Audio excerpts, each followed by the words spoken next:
Where did young women, full of life, disappear to after crossing the threshold of their new luxurious homes following lavish weddings? We are used to seeing happy faces in white lace in old photographs, but the archives hold completely different, chilling stories. Behind the grand facades of mansions in New York and London, tragedies unfolded that were not even whispered about in the most remote rooms. Young wives disappeared into the shadows of corridors, not because of mysticism or ghost, but under the weight of unbearable social norms and family pressure. Their names were erased from society columns, and they themselves became pale shadows, locked in golden cages of wealth and etiquette. Watch the video to the end to find out how a glamorous marriage became a life sentence in one's own living room. What if I told you that everything you believed about the romance of the balls of the Age of Splendor was a lie? The glittering receptions described in novels were in fact a tightly organized exchange where beauty and youth were traded for titles and capital. Girls who had been prepared for this moment since birth did not go out into society for pleasure, but to fulfill their sole mission in life. Their dresses, decorated with thousands of beads, were not just outfits, but carefully thought-out packaging for expensive goods put on display for all to see.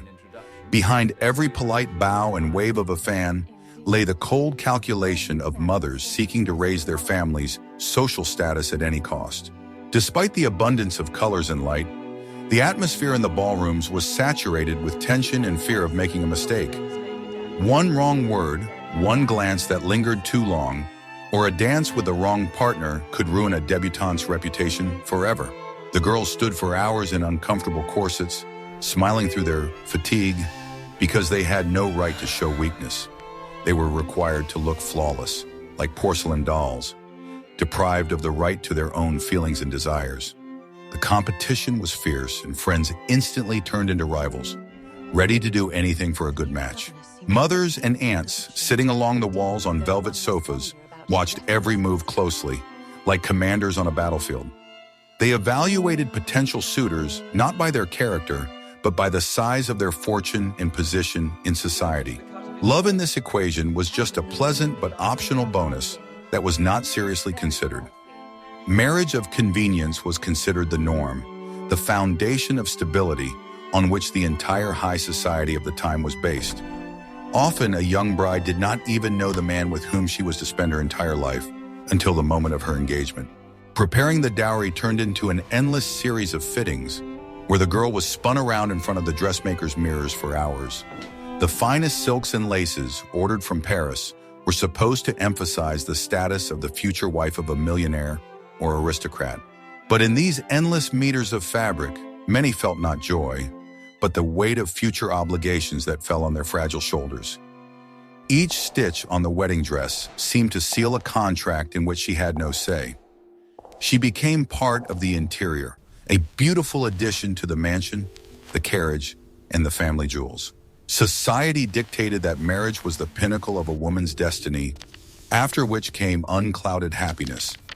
Novels and magazines fueled this illusion by describing weddings as fairy tales with happy endings. No one warned young ladies about what happens after the church doors close and the lights of the celebration go out. They were taught that their only task was to be submissive, beautiful, and fertile, without demanding anything in return. The illusion of choice was perhaps the cruelest deception of that era, forcing people to believe in freedom where there was none. The pressure was so great that refusing a lucrative offer was considered a betrayal of the family's interests and madness. A father could spend a fortune on his daughter's season, expecting a return on his investment in the form of a successful marriage. The girl felt this responsibility keenly, understanding that the future of her brothers and sisters depended on her. The fear of remaining an old maid, superfluous and unnecessary, drove them to the altar even with those who aroused disgust. It was a conveyor belt of destinies, working flawlessly and ruthlessly, grinding down dreams of true love. I'm very interested to hear your opinion on such traditions. What do you think about how family pressure ruined the lives of young girls for the sake of status? Write about it in the comments.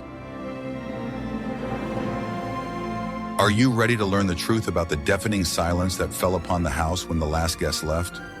The first morning as a wife often became a moment of bitter realization and the beginning of deep loneliness. Yesterday's groom, so gallant at the balls, often turned into a cold and distant stranger, busy with his own affairs. For a man, marriage was just a check mark on a list of achievements, a necessary condition for a career and continuing the family line. For a woman, however, it became the only reality from which there was no escape except complete submission. Huge mansions, which from the outside looked like fairy tale palaces, often turned out to be dark and uncomfortable labyrinths inside. The young wife wandered through the adjoining rooms where the furniture had been arranged by her husband's grandmother, and nothing could be changed. She felt like a guest in her own home, a foreign element in the established ecosystem of an ancient family. The servants, loyal to the old masters, looked at her with distrust and hidden condemnation, catching every mistake. This feeling of isolation grew stronger every day, turning the gilded stucco on the ceiling into the bars of a dungeon. Husbands often went to their clubs, the stock exchange, or hunting, leaving their wives completely alone for days and weeks at a time. A woman was not supposed to take an interest in her husband's affairs, his finances, or politics. Her world was reduced to embroidery and managing the menu. Intellectual hunger became her constant companion, as serious books were considered harmful to the female mind.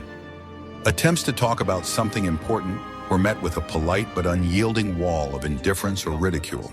She quickly realized that no one was interested in her opinion and that her role was to be a beautiful decoration. In the coldness of Victorian marriages, there was no place for the emotional intimacy that girls who had read novels dreamed of. Marital duties were performed mechanically, often without the slightest hint of tenderness or understanding of female psychology.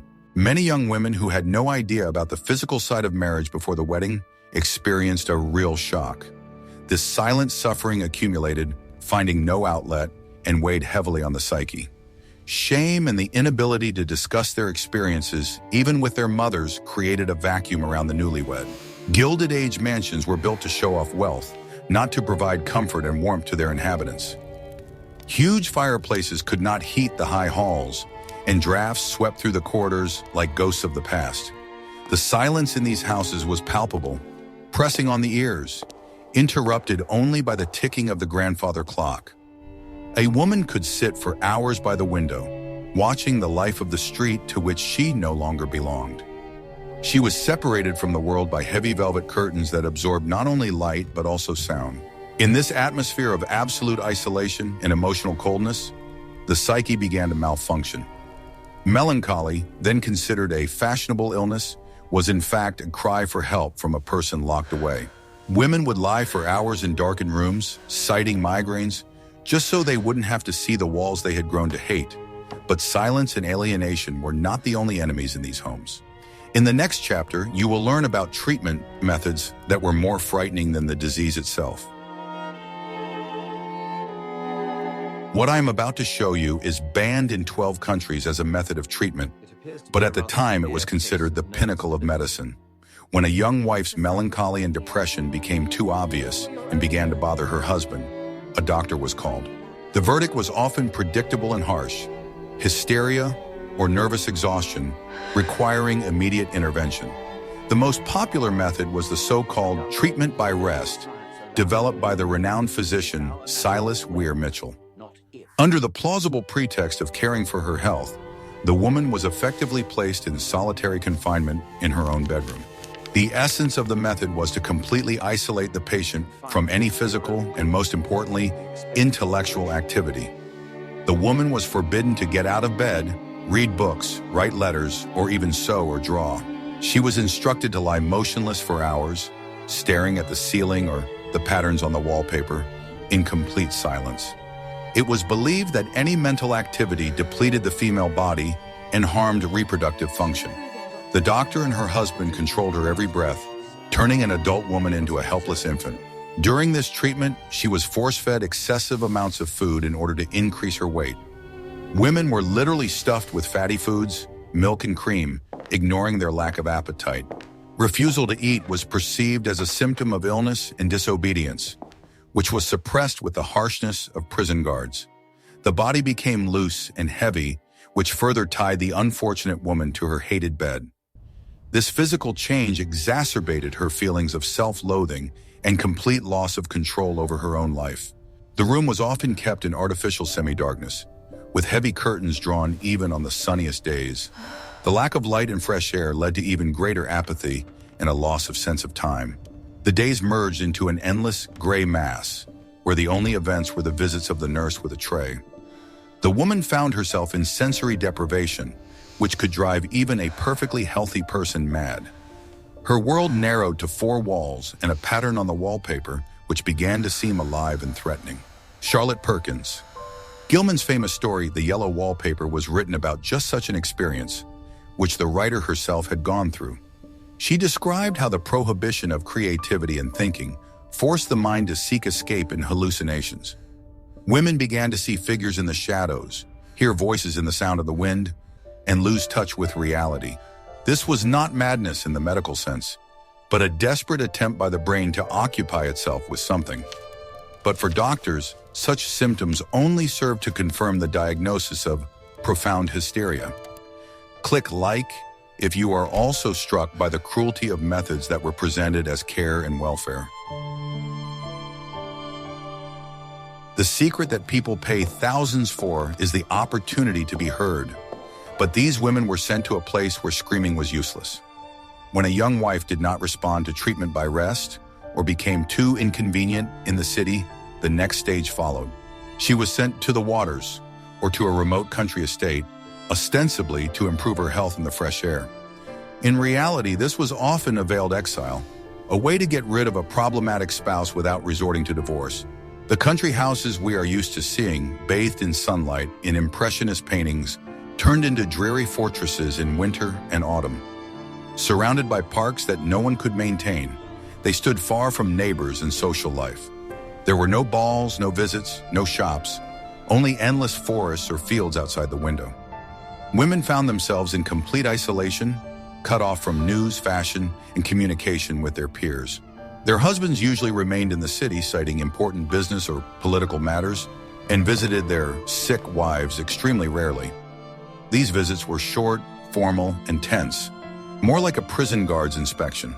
He brought scant news, checked the accounts, and left again for the bright life of the metropolis, leaving his wife in silence. She remained alone with the staff of servants, who were often her husband's spies, reporting on her every move. In such a remote place, time flowed differently, stretching into an endless gray thread of identical days and nights. The morning began with silence. The day passed in aimless walks along empty alleys, and the evening ended by the fireplace.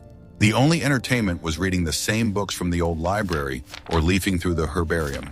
The lack of new experiences and stimuli led to a slow degradation of personality and a waning interest in life. Many women tried to find solace in religion or charity among the local peasants, if this was permitted. But the gap between the aristocrat and the common people was too great to find real human warmth there. To them, she was a lady, a creature from another planet whose sorrows they did not understand. This intensified her sense of loneliness. She was a stranger both in her husband's city and here in the rural wilderness. But loneliness was not the only challenge. In the next chapter, you will learn how another formidable force entered the struggle for control over the young wife. How did daughters-in-law cope with the authority of their husbands' mothers? For many young wives, especially those from new money families entering the old aristocratic clans, the main nightmare was not isolation, but living under the same roof as their mother-in-law. During the Gilded Age, matriarchs wielded enormous power within the family hierarchy. The widowed queen of the clan often did not want to cede control to a young and inexperienced rival. The house turned into a battlefield, where every day there were positional battles over the keys to the pantry and the order in which dishes were served. A young wife crossing the threshold often found that the position of mistress of the house was already firmly occupied by her husband's mother. She was not allowed to rearrange the furniture, choose flowers for the living room, or hire new servants. Any attempt to bring something of her own to the household was met with an icy stare and the phrase, "That's not how we do things in our family." The girl felt like a perpetual guest, a schoolgirl who had to ask permission for every action. Her mother-in-law controlled not only her daily life, but also her appearance, manners, and social circle. She criticized her dresses, considering them too bright or too modest, too expensive or tasteless. She lectured her on how to hold a cup properly, how to smile at guests, and what to talk about at dinner. This constant criticism, often expressed publicly or in front of servants, undermined the young woman's self-confidence. The conflict was especially acute if the daughter-in-law came from a nouveau riche family, whose money saved her husband's impoverished family. The mother-in-law could treat the girl's vulgar habits with contempt, while not forgetting to spend her dowry. It was a silent confrontation, with money on one side and pride and titles on the other. The young wife understood that she was tolerated only as a gold mine, but would never be accepted as an equal. In this situation, the husband most often took his mother's side, or cowardly removed himself from the conflict. For a Victorian man, his mother's authority was unquestionable, and he did not dare to contradict her will. His wife's complaints were perceived as disrespect for her elders and capriciousness, which further alienated the spouses. The woman found herself isolated, caught between her husband's indifference and his mother's tyranny. Lunches and dinners in such homes were held in tense silence, broken only by the clinking of silverware and sharp remarks. The mother-in-law sat at the head of the table, distributing attention and dishes at her discretion. The daughter-in-law sat to the side, trying to be inconspicuous so as not to provoke another outburst of anger or moralizing. The food seemed tasteless, and the luxurious porcelain felt as heavy as stones. The secret that will change your life is that sometimes silence is the loudest cry for help.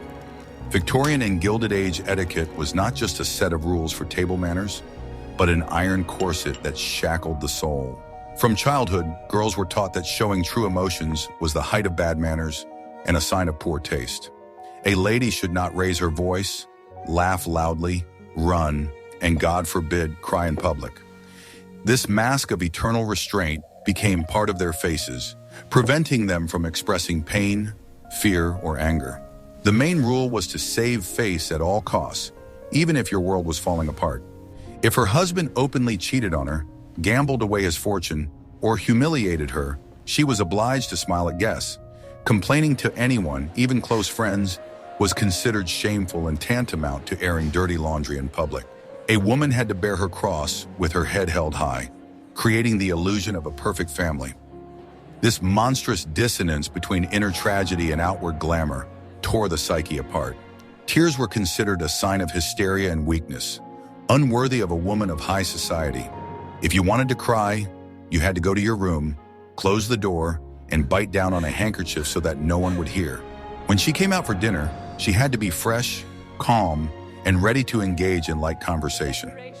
This constant suppression of natural reactions led to psychosomatic illnesses and nervous breakdowns. The body began to rebel against unnatural prohibitions, expressing pain through fainting spells and migraines. But etiquette was only part of the trap. In the next chapter, you will learn how financial dependence turned women into powerless hostages. How did money become chains that could not be broken? Many mistakenly believed that living in luxury meant financial freedom for women of the Gilded Age. In fact, most of them did not have a penny of their own money to spend without accountability. The laws of the time, especially the principle of coverture, effectively deprived married women of property rights. Everything she owned before marriage and everything she received during marriage came under the complete control of her husband. A rich dowry, land, stocks, all of this dissolved into the spouse's capital at the moment of marriage. A woman could bring millions into the family, but she was forced to ask her husband for small change, for ribbons or pins. This put her in the humiliating position of a supplicant, completely dependent on the mood and generosity of her husband. Her husband could spend her fortune on horse racing, mistresses, or risky investments, and she had no say in the matter. The lack of her own funds made it virtually impossible to escape from a cruel or indifferent husband. Where could a woman go if she had no cash, no bank account, and no right to work? Society condemned working women, considering labor to be the lot of the lower classes or fallen women. Even if she had an education, she could not use it to earn a living without losing her status completely. The jewelry we see in portraits often legally belonged not to the woman, but to her husband's family. These were family heirlooms that were given to her for temporary use at balls and receptions. In the event of a conflict or divorce, the husband could take them back at any time, leaving his wife with nothing. The sparkle of the diamonds was deceptive. They were government-owned jewelry, inventory numbers in the family museum. Economic helplessness forced women to endure any humiliation, betrayal, and even beatings. The fear of ending up on the street without any means of subsistence was stronger than pride and resentment. They clung to marriage as if it were a lifeline, even if that lifeline was dragging them down. The golden cage was securely locked with a financial key that lay in her husband's vest pocket. Behind the thick curtains of Victorian bedrooms lay another dark secret that was strictly forbidden to talk about. Young wives, blooming and healthy before the wedding, often began to fade away from mysterious ailments shortly after their wedding night. Doctors threw up their hands, muttering about female weakness, anemia, or nervous fever. But the real reason often lay in the fact that husbands brought terrible souvenirs from their wild bachelor lives. Venereal diseases. Syphilis and gonorrhea were a real scourge of that era, a hidden epidemic of high society. Men who frequented brothels and kept mistresses before and during marriage infected their innocent wives. For women, this was not only a physical tragedy, but also a terrible moral blow if she guessed the cause. But more often than not, she remained in the dark, suffering from pain and the destruction of her body without understanding what was happening. Diagnoses were falsified to save the family's honor and the reputation of a respected gentleman. Women were told that they had problems with their lungs, heart, or digestion, and were fed useless or even harmful medicines. She slowly faded away, suffering from inflammation, pain, and infertility, which was a common consequence of such infections. And it was she who was blamed for not being able to give her husband an heir, which added guilt to her physical suffering. Mercury and arsenic, which were used to treat such diseases at the time, were themselves poisons that slowly killed patients. Her hair fell out, her skin turned gray, her teeth crumbled. The beauty turned into a ghost in a matter of months. This decline was attributed to fatal destiny or a weak constitution, extolling the tragic beauty of the dying woman. No one dared to say aloud that her own marital bed was killing her.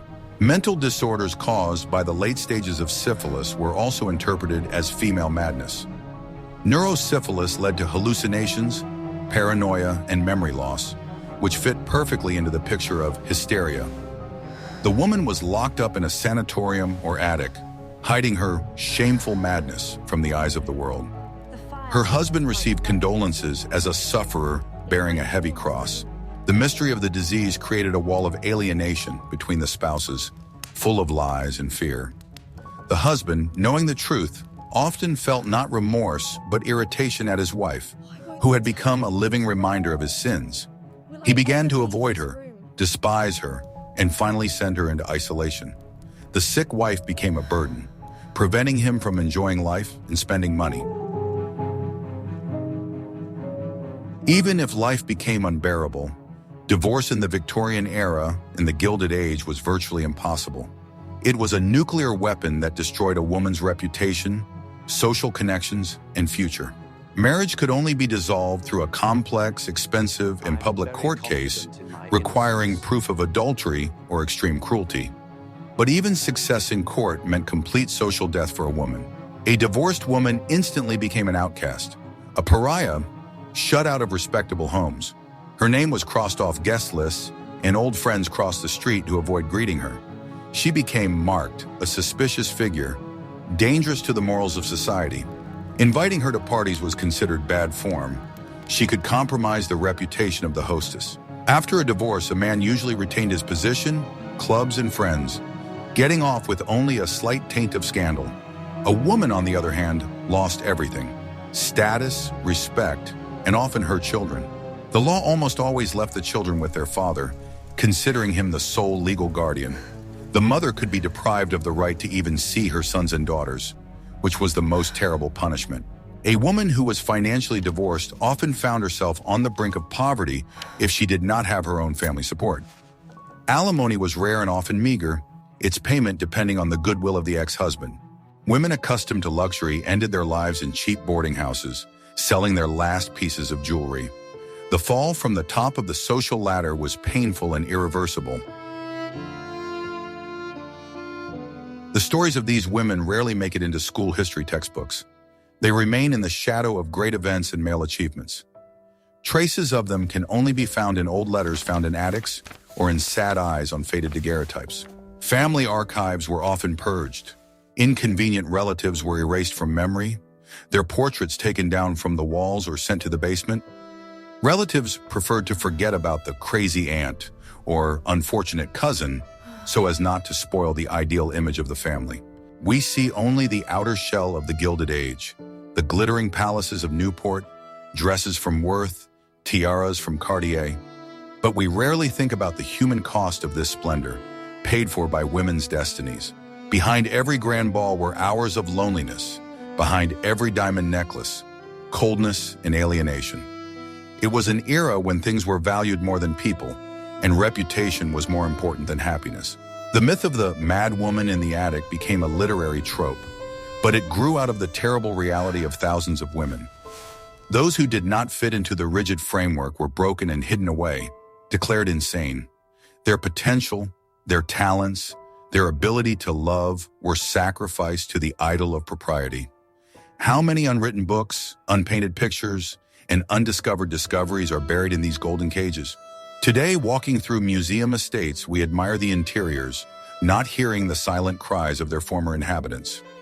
We are shown the boudoir as a place of rest, without mentioning that it was often a solitary confinement cell. We see a wedding dress, but we do not know that for its owner it became the shroud of her hopes. It is important to learn to see beyond the gloss of history to the real people with their pain and tragedies. We have opened the heavy door to the past to see not the glitter of gold, but the fates of living women hidden behind it. These stories are frightening in their hopelessness, but they also make us appreciate what we have today more keenly. The tragedy of the lost brides of the Gilded Age is a constant reminder that wealth does not equal happiness, and that outer beauty can hide deep pain. What do you think about these fates? Which story touched you the most, or perhaps reminded you of something personal? Suggest topics for future videos in the comments, telling us what other hidden pages of women's history you would like to learn about. Subscribe to the channel so you don't miss new journeys into the mysteries of the past.